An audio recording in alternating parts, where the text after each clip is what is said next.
Ha? Pag-ilas limit ito. Ciao.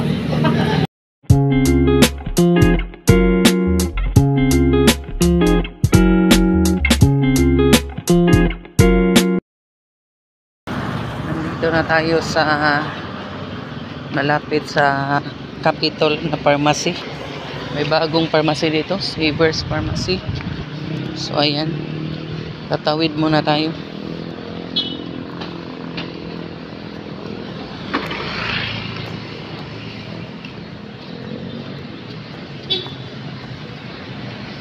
Ayan o, Capitol.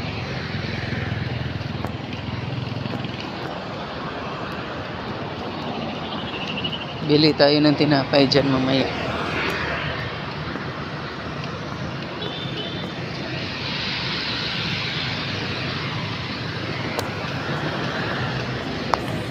So ayan guys, magandang gabi.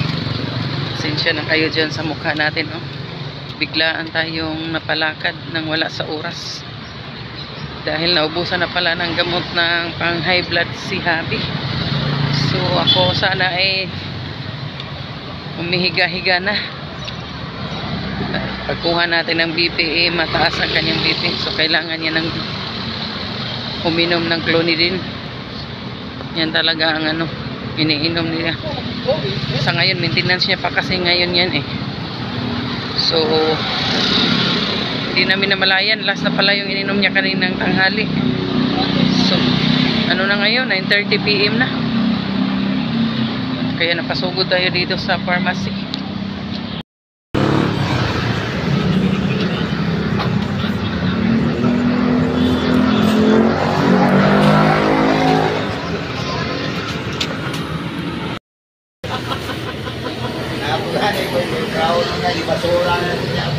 Ha? Pag-ilas limit ito. Ciao. So pauwi na tayo. Tapos na tayong bumili. Ayan. Nakakaantok pa. Nakakaantok na pala. Kasi ano, naka-idlip na ako. Biglang ginising ako ni Habi dahil masaba daw ang kanyang pakiramdam. Yun, pagkakuha natin ng BP 177 over 120. So hindi talaga ako makatulog pag ganyan. Sabi niya, wag ka nang bumili. Mag-rest lang daw siya, pero ako hindi ako makatulog pag ganyan kasi alam ko naman na maya-maya gigisingin din niya ako. Yan, nandito tayo sa ano, Capitol. Excuse me guys.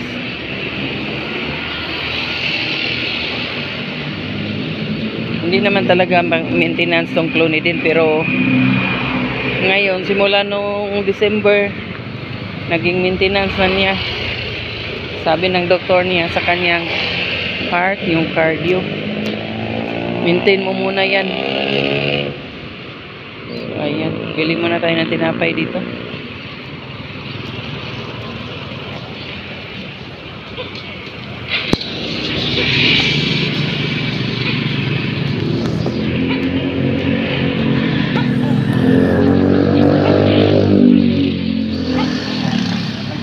Nice super cheese, ma'am. Duha. Organic food o duha.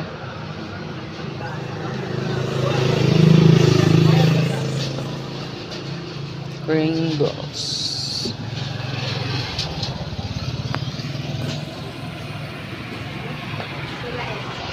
Kani. Okay, isa ka Pringles, ma'am.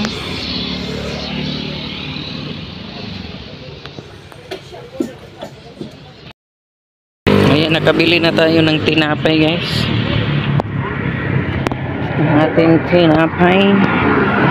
Meron tayong binili na ano. Yan o, napakatahimik na ng daan. Kunti na lang ang mga sasakyan. Meron tayong binili na Pringles para in case bumaba ang kanyang sugar. So, meron din super cheese. super cheese ang aking favorite. Ayan. Para mamayang umaga pang kape natin. Meron ding German. Para kay Habi.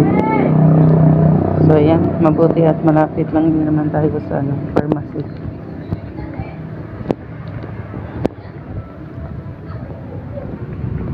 Walking distance lang. Yun nga lang, nakakaantok. Kakaantok maglakad ng naka-idlip ka na. Hindi talaga madaling meron tayong pasyenteng kasama. Hindi pwedeng may isang gamot na mauubos. Lalo na pag ganyan yung para sa kanyang sugar o para sa kanyang high blood. Dahil from time to time, biglang tataas, biglang bababa. Kaya kailangan na talaga ng monitoring palagi. So ako, matutulog lang ako pag himbing na akong matulog. So yan, nandito na tayo.